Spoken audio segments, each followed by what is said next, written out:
Student, स्वागत है आपका हमारे यूट्यूब चैनल अभी रॉय पीसीएम क्लासेस में। स्टूडेंट, आज फिर नई वीडियो के साथ आज जो हम पढ़ने वाले हैं क्लास 12 की फिजिक्स का एक मोस्ट इंपॉर्टेंट टॉपिक, जो कि 5 अंक का बोर्ड एग्जाम में पूछा जाता है। ये सबसे ज़्यादा खास वीडियो है, जो सबसे ज़्यादा इम्पोर्टेंट है, जो कि बोर्ड एग्जाम में सबसे ज़्यादा पूछा जाता है। इसलिए इस वीडियो को पूरा देखें, क्योंकि इससे क्वेश्चन बोर्ड एग्जाम में अवश्य बनता है। इसलिए इसको अवश्य तैयार करें, ठीक है नहीं। आज इस वीडियो में जो हम पढ़ने वाले हैं वो क्या पढ़ने वाले हैं, इससे पिछली वाली वीडियो में आपको पता था कि मैंने क्या पढ़ाया था।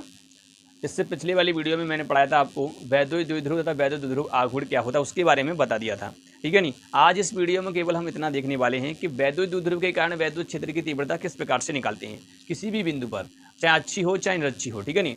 तो यहाँ पर हम बात करने वाले हैं वैद्युत द्विध्रुव के कारण वैद्युत क्षेत्र की तीव्रता किस प्रकार से निकालते हैं, ठीक है नहीं। तो बने रहिए वीडियो के एंड तक। यदि चैनल पे नए हो तो चैनल को सब्सक्राइब कर लें, बेल आइकन को प्रेस कर ऑल पे जाकर क्लिक कर दें, ताकि आने वाली वीडियो की नोटिफिकेशन आपको मिल सके, ठीक है नहीं। तो चलते हैं, वीडियो को स्टार्ट करते हैं। तो चलिए स्टूडेंट, सबसे पहले हम बात करते हैं वैद्युत द्विध्रुव के कारण वैद्युत क्षेत्र की तीव्रता की। इसका मतलब यह है कि कोई वैद्युत द्विध्रुव होगा और उस वैद्युत द्विध्रुव के कारण हमें वैद्युत क्षेत्र की तीव्रता ज्ञात करनी है। यानी कि कहाँ पर ज्ञात करनी है, तो उसने कंडीशन बता दी अच्छी और निरक्षीय। हम दो प्रकार से निकालते हैं, अच्छी और निरक्षी। वैसे हम 3 प्रकार से निकालते हैं। कैसे? अच्छी भी हो सकता है और निरक्षी भी हो सकता है, और एक होता है व्यापक बिंदु, ठीक है नहीं। यानी कोई भी अच्छी और निरक्षी को छोड़ करके कोई भी और बिंदु, ठीक है नहीं। तो यहाँ पर हम केवल इस वीडियो में जो पढ़ने वाले हैं वो हम एक पहला डेरिवेशन करने वाले हैं। कौन सा? अच्छी स्थिति पर। यानी कि जब वैद्युत द्विध्रुव रखा होगा तो वैद्युत द्विध्रुव के अच्छी स्थिति पर हम क्या करेंगे, अक्ष पर हमें क्या निकालना है, वैद्युत क्षेत्र की तीव्रता निकालनी है, ठीक है स्टूडेंट।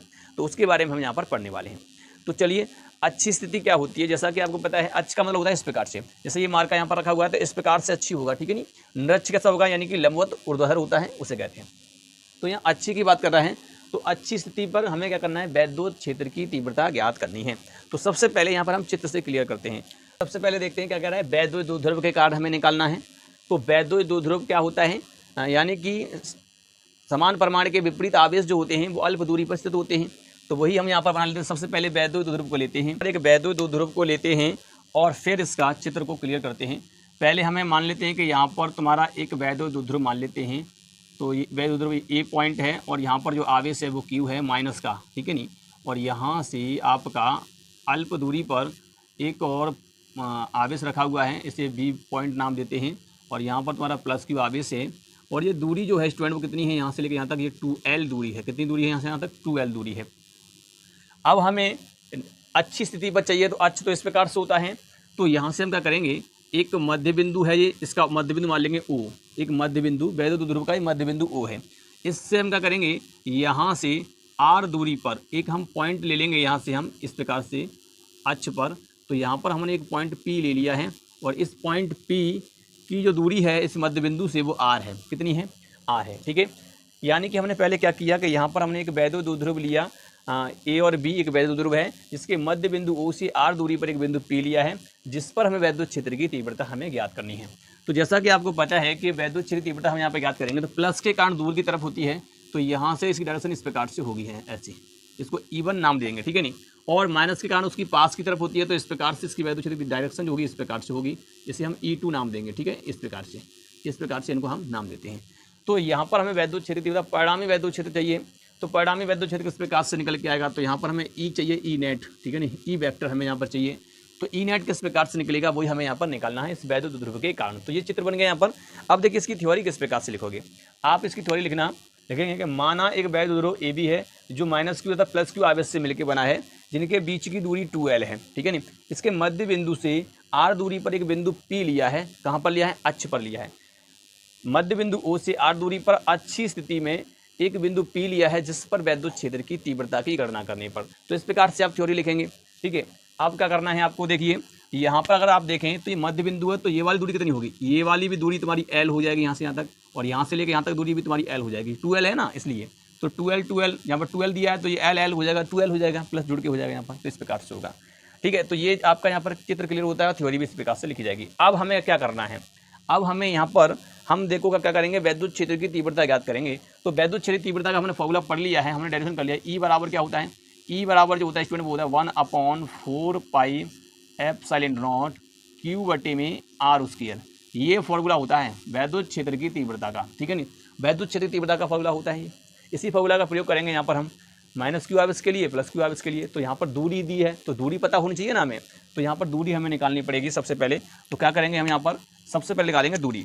तो यहाँ पर दूरी हम निकालेंगे पहले माइनस क्यू से बिंदु पी तक की दूरी। तो यहाँ लिखेंगे तो माइनस क्यू आवेश से बिंदु पी तक की दूरी, बिंदु पी तक की दूरी।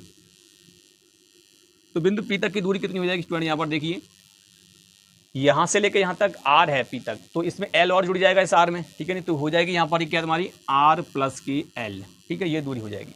ऐसे ही हम यहाँ पर अगर बात करेंगे प्लस क्यू आवेश के लिए, तो प्लस क्यू आवेश से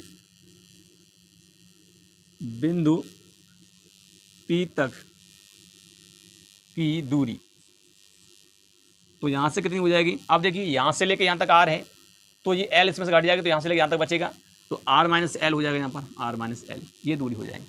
दूरियाँ हमने यहाँ पर निकाल ली हैं। अब हम इस फॉर्मूला का प्रयोग कर लेंगे और हम यहाँ पर प्रत्येक आवेश के लिए का निकालेंगे, वैद्युत क्षेत्र तीव्रता निकालेंगे। तो सबसे पहले मैं बात करता हूँ माइनस क्यू आवेश के कारण बिंदु पी पर वैद्युत क्षेत्र तीव्रता। तो यहाँ पर लिखेंगे अब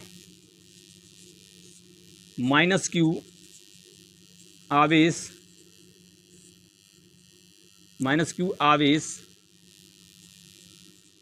के कारण, बिंदु पी पर वैद्युत क्षेत्र की तीव्रता, बिंदु पी पर वैद्युत क्षेत्र की तीव्रता, वैद्युत क्षेत्र की तीव्रता।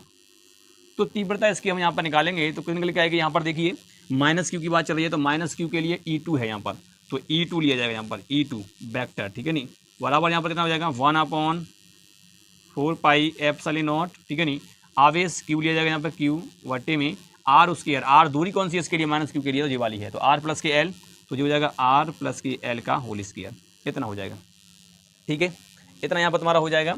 अब चलिए हम बात करते हैं प्लस क्यू आवेश के लिए। तो सेम ऐसे लिखेंगे हम यहाँ पर प्लस क्यू आवेश के कारण हम क्या निकालना है, बिंदु पी पर मैं लिख देता हूँ, यहाँ पर लिख लेना आप, बिंदु पी पर क्या लिखाना है, वैद्युत क्षेत्र की तीव्रता, वैद्युत क्षेत्र की तीव्रता। तो यहाँ पर हम निकालेंगे, तो देखिए ये प्लस क्यू के निकाल रहे हैं, तो E1 हो जाएगा, तो E1 वेक्टर बराबर यहाँ पर क्या हो जाएगा 1/4πε0 क्यू बटे में हो जाएगा आर माइनस एल का होल स्क्वायर, ठीक है नहीं, इस प्रकार से हो जाएगा। यहाँ पर E2 और E1 यहाँ पर निकल के आएगा। अब ये तुम्हारे यहाँ वैद्युत क्षेत्र निकल के आए हैं। अब आपको करना क्या है कि परिणामी वैद्युत क्षेत्र की तीव्रता निकालनी है आपको, कहाँ पर, बिंदु पी पर। तो ई वेक्टर अब तुम्हें यहाँ पर निकालना है, तो आप क्या करेंगे, अतः बिंदु पी पर वैद्युत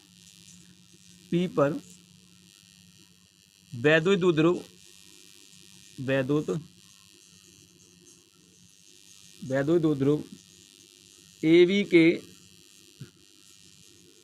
कारण वैद्युत क्षेत्र की तीव्रता, वैद्युत क्षेत्र की तीव्रता। तो वैद्युत क्षेत्र तीव्रता निकालेंगे, इसका मतलब परिणामी वैद्युत क्षेत्र तीव्रता निकाल रहे हैं यहाँ पर, तो निकल के आएगा E वेक्टर बराबर, अब देखिए डायरेक्शन दोनों की विपरीत हैं, तो यहाँ बड़ा कौन सा वैद्युत क्षेत्र होगा, प्लस वाला बड़ा होता है, तो प्लस E1 जो है बड़ा है। तो इस कंडीशन पर हम यहाँ पे लिख देंगे कि जो E1 जो है वो बड़ा है E2 से, ठीक है नहीं। तो इस कंडीशन में क्या हो जाएगा, तो देखिए यहाँ पर हमें परिणामी वैद्युत क्षेत्र तीव्रता निकालेंगे यहाँ पर, तो हो जाएगा डायरेक्शन विपरीत होने के कारण E1 माइनस E2 हो जाएगा वेक्टर यहाँ पर, ठीक है नहीं, क्योंकि वैद्युत क्षेत्र सदिश राशि होती है, तो इसलिए यहाँ पर डायरेक्शन के साथ चिन्ह का प्रयोग किया जाएगा। इनको जोड़ोगे तो डायरेक्शन विपरीत है, तो एक इसमें से नेगेटिव लिया जाएगा, ठीक है नहीं। तो चिन्ह साइन के साथ लेंगे, साइन का चिन्ह क्या दिखा रहा है कि यानी कि ये विपरीत डायरेक्शन में है, तो ये हो जाएगा।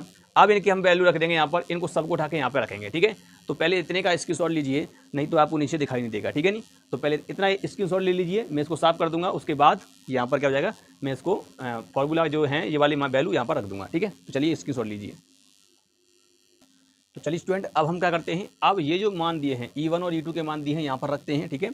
तो कितना हो जाएगा, तो चलिए यहाँ पर रख देते हैं। तो ई वेक्टर बराबर क्या हो जाएगा तुम्हारा, E1 का मान तुम्हारा ये दिया रखेंगे यहाँ पर, तो 1/, कितना हो जाएगा 4πε0 और Q/, में हो जाएगा तुम्हारे नीचे R - L का होल स्क्वायर। दूसरा माइनस लगा यहाँ पर, माइनस ये वाला वैल्यू रख देंगे तो ये हो जाएगा 1/4πε0 क्यू बट्टी में हो जाएगा नीचे r+l का होल स्क्वायर। तो इस प्रकार से हो जाएगा। अब इसको थोड़ा सा कैलकुलेशन को कर लेंगे, ठीक है। देखिए यहाँ पर कॉमन मिल रहा है, क्यू ऊपर है, क्यू यहाँ पर भी ऊपर है, नीचे 1/4πε0 है, ये पूरा ही कॉमन मिल रहा है यहाँ से। तो ये कितना हो जाएगा यहाँ पर, ये हो जाएगा ई वेक्टर बराबर यहाँ पर तुम्हारा हो जाएगा 1, यहाँ पर क्यू कॉमन ले लेंगे और बट्टे में 4πε0 कॉमन ले लेंगे।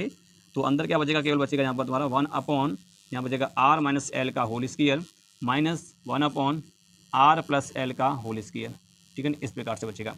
अब थोड़ा सा इसको सॉल्व करेंगे तो कितना हो जाएगा, यहाँ पर तुम्हारा हो जाएगा ई वेक्टर बराबर यहाँ पर तुम्हारा हो जाएगा क्यू बट्टी में 4πε0, ठीक है नहीं। और यहाँ से हम करेंगे इसका लासा ले लेंगे यहाँ पर, तो ये हो जाएगा यहाँ पर तुम्हारा r-l का होल स्क्वायर और यहाँ हो जाएगा r+l का होल स्क्वायर, ठीक है नहीं। इस प्रकार से हो जाएगा। तो इसका इसमें करेंगे तो ये वाला यहाँ आ जाएगा, तो ये हो जाएगा यहाँ पर r+l का होल स्क्वायर माइनस r-l का होल स्क्वायर, ठीक है नहीं। इस प्रकार से तुम्हारा यहाँ पर बनेगा, ठीक है। यहाँ तक क्लियर। आप इसका सूत्र खोल देंगे इन दोनों का, देखो इसका भी सूत्र खोलो, इसका भी सूत्र खोलो। a+b का होल स्क्वायर क्या होता है, a+b का होल स्क्वायर पढ़ा होगा तुमने। a+b का होल स्क्वायर होता है a² + b² + 2ab।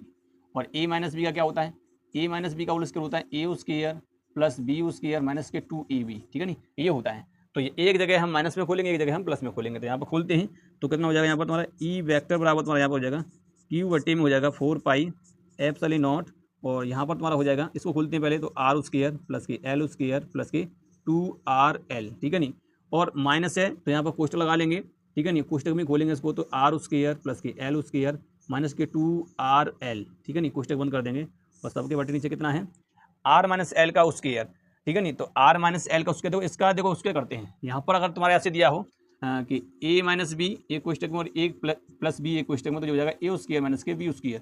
तो यहाँ पे आप देखिए यहाँ पर r-l एक कोष्टक में और r+l एक कोष्टक में, उसके तो दोनों पे ही हैं। तो यहाँ पर ये हो जाएगा यहाँ पर तुम्हारा ये r² - के l² का स्क्वायर हो जाएगा, ठीक है नहीं। कितना हो जाएगा, स्क्वायर हो जाएगा।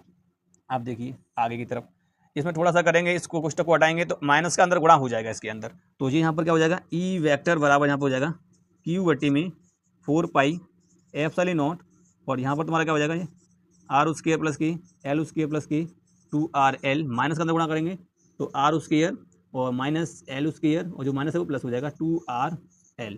और नीचे क्या है तुम्हारा बट्टे में, नीचे तुम्हारा दिया है r² - की l² का स्क्वायर, ठीक है। इस प्रकार से होगा। यहाँ तक समझ में आया आपको। अब आपको करना क्या है, अब आपको यहाँ पर देखिए कि इसको काट देंगे। अब देखिए यहाँ पर कट क्या रहा है, यहाँ पर आपका कट रहा है, देखो इस r से ये वाला कैंसिल और इस l से ये वाला कैंसिल। अब ये आपस में जुड़ जाएंगे तो कितना हो जाएगा यहाँ पर तुम्हारा ये, तो यहाँ पर ये हो जाएगा, आप यहाँ पर देख सकते हैं। तो ये यहाँ पर हो जाएगा आपका ई वेक्टर बराबर हो जाएगा क्यू बट्टी में 4πε0 और अंदर यहाँ पर हो जाएगा तुम्हारा 2, देखो 2 तो है, 2 to 4 हो जाएगा। कितना हो जाएगा यहाँ पर 4, तो 4rl बट्टे में कितना हो जाएगा तुम्हारा यहाँ पर r² - की l² का स्क्वायर हो जाएगा। इस प्रकार से हो जाएगा, ठीक है स्टूडेंट। यहाँ तक समझ में आया आपको।